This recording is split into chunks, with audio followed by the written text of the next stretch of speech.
A glance at recent headlines should tell you that this moment really is different. The stakes really are higher. Former President Barack Obama made a return to the political spotlight today, delivering remarks on the upcoming U.S. midterm elections. Now, in a direct attack against Donald Trump, Obama had this simple message for Americans: you need to vote because our democracy depends on it. Delivering a speech at the University of Illinois, Obama said progress doesn't move in a straight line. The status quo is going to push back. He argued the country is currently in one of those backlash moments. It did not start with Donald Trump. He is a symptom, not the cause.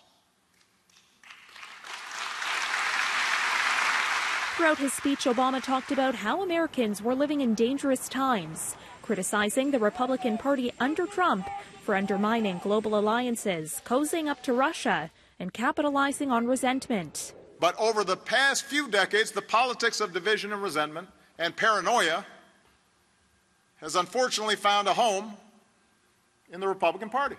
After Obama unleashed on Trump, the sitting president responded at a campaign event in North Dakota, telling the crowd this: "I'm sorry, I watched it, but I fell asleep."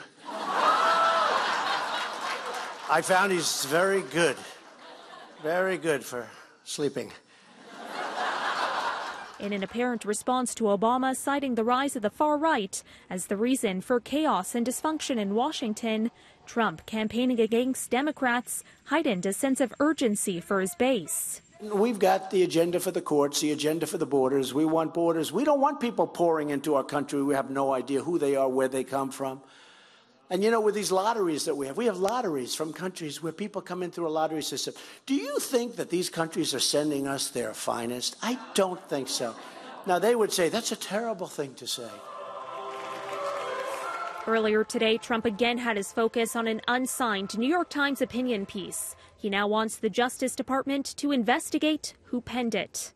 As the guessing game continues in Washington over who wrote the highly critical column, Trump renewed his call for the Times to reveal the author during a rally in Montana yesterday. But for the sake of our national security, the New York Times should publish his name at once. I think their reporters should go and investigate who it is. That would actually be a good scoop.